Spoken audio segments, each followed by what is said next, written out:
YS Jaganmohan Reddy గారు ఈ ఉన్నత స్థాయిని మీకు మా అందరిలో ఒక సభ్యులైనటువంటి మీకు ఈ అవకాశాన్ని కల్పించడం, వారికి ధన్యవాదాలు తెలియజేస్తూ మీరు ఈ స్థానంలో కూర్చున్నందుకు మీకు అభినందనలు తెలియజేస్తున్నాం. ఒక సభ్యుడిగా మీరు చూపించినటువంటి చొరవ బ్రహ్మాండంగా మీరు ఇంతవరకు సభ్యుడిగా మీ తాలూకా బాధ్యతల్ని నిర్వర్తించారు. మరి ఈరోజు వైస్ చైర్మన్గా కూడా మరిన్ని బాధ్యతలు మీ భుజస్కంధాల పైన పడ్డాయి. అధ్యక్ష, ఈ సభ నిర్వహించడానికి ఎన్ని వ్యయ ప్రయాసాలు, ఎంత వ్యయం అవుతుంది, అలాగే సభ్యులందరూ ఇక్కడికి రావటానికి ఎన్ని వ్యయ ప్రయాసాలు కూర్చి ఇక్కడికి వచ్చాం. ఎందుకు వచ్చాం అధ్యక్ష? ప్రజల్లో చాలా సమస్యలు ఉన్నాయి అధ్యక్ష. ప్రజలు మాకు తెలియజేస్తున్నారు అధ్యక్ష. ఈ ప్రభుత్వం ఏర్పాటు 2.5 సంవత్సరాలు అయింది అధ్యక్ష. వ్యవసాయం సర్వనాశనం చేశారు అధ్యక్ష. ఆ పెద్ద మనిషి వచ్చాడు, ఇప్పుడు ఎందుకు రాడు అధ్యక్ష? దమ్ముంటే రమ్మనండి అధ్యక్ష, మీరు పిలవండి అధ్యక్ష. ఆ సభ ఎవరైతే అగ్రికల్చర్ మినిస్టర్ గా ఉన్నాడో అచ్చెన్నాయుడు అనేవాడు, ఆంబోత్ అధ్యక్ష, సారీ క్షమించండి, అది గతంలో మేము పెట్టిన పేరే అధ్యక్ష, సార్థక నామధేయం అయింది. ఈ రోజు హౌస్ అంతా కూడా అదే గట్టిగా చెప్పారు. ఆ వ్యక్తి నియోజకవర్గంలో ఒక పేద మహిళ క్యూలో నిలబడ్డారన్న యూరియా దొరక్క ఆ పేద మహిళ ఆ తొక్కిసలాట్లో పడి మరణించారు అధ్యక్ష.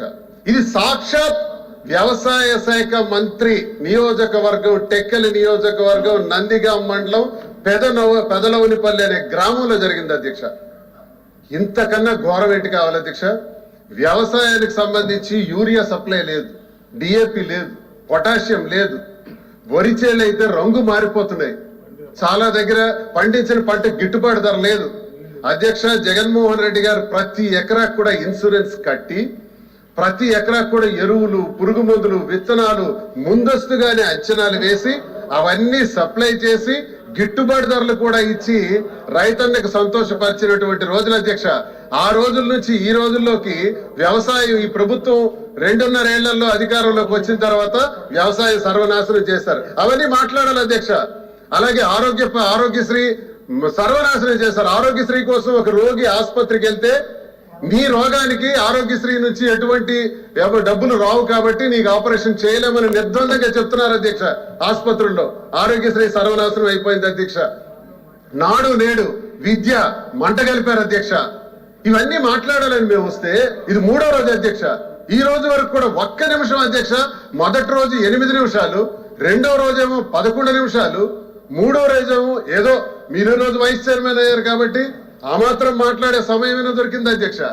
ఈ విషయాలనే చెప్పుకోగలుగుతున్నాం అధ్యక్ష. మాట్లాడదామంటే అవకాశం లేదు. ఎల్ఓపి గారిని, ఆయన సీనియారిటీ ఎంత అధ్యక్ష? ఉభయ రాష్ట్రాలు కలిసి ఉండేటప్పుడు కూడా మంత్రిగా చేసిన సీనియర్ అధ్యక్షులు అధ్యక్ష. ఉత్తరాంధ్రకు చెందిన ఒక పెద్ద నాయకుడు అధ్యక్ష. ఈ రాష్ట్రంలో పేరు ప్రఖ్యాతులు ఉన్నటువంటి నాయకుడు అధ్యక్ష. అలాంటి వ్యక్తిని ఎల్ఓపి గారు మాట్లాడుతుంటే చాలా దౌర్భాగ్యంగా, చాలా నీచంగా ఒక మాట వాడాడు అధ్యక్ష. దాన్ని మేము తీవ్రంగా ఖండిస్తున్నాం అధ్యక్ష. ఆ వ్యక్తికి మేము ఎన్నైనా పేర్లు పెట్టి పిలుస్తాం అధ్యక్ష, పెద్ద సమస్య ఏం కాదు. ఆ వ్యక్తికి మేము కోరుతున్నాం అధ్యక్ష, క్షమాపణ చెప్పాలి అధ్యక్ష. ఈరోజు సిగ్గు లేకుండా కనీసం మీరు వైస్ చైర్మన్ గా ఈ రోజు పదవి బాధ్యతలు చేపట్టిన తర్వాత ఒక్కడు కూడా లేడు అధ్యక్ష. అధ్యక్ష, అధికార పక్షమా ప్రతిపక్షమా అధ్యక్ష? అధికార పక్షంలో ఉండేసి వాకౌట్ చేయటం, ఇప్పుడు సభ్యులు చెప్పారు అరుణ్ కుమార్, వాకౌట్ చేయడం చరిత్రలో ఎక్కడైనా ఉంది అధ్యక్ష? ఒకసారి బుక్స్ తిరగేయాలి. ఇంకా ఆ అంబోత్కి అడుగుతున్నారు, నువ్వేమో లేదు మా నాయకుడికి అన్నారు అధ్యక్ష. మా నాయకుడికి అనేటప్పుడు మా రక్తంలో అసలు నరాలు మేము చాలా తీరిపోయినంత పని అయింది, చాలా బాధపడ్డాం. మా నాయకుడిని అనే అర్హత అతనికి ఎవరు ఇచ్చారు? మేము ఈరోజు ఓపెన్ గా అదే సార్థక నామధేయం చేయిస్తున్నాం. ఆ నాయకుడు ఎందుకు ఇప్పుడు రాడు? ఇప్పుడు వాళ్ళందరూ ఎందుకు రావట్లేదు? మీకు సభ మీకు గౌరవంగా తీసుకెళ్లి అక్కడ కూర్చోబెట్టవలసినటువంటి బాధ్యత ఉంది, అది చేయలేదు అధ్యక్ష. కాబట్టి మైక్ తీసారా?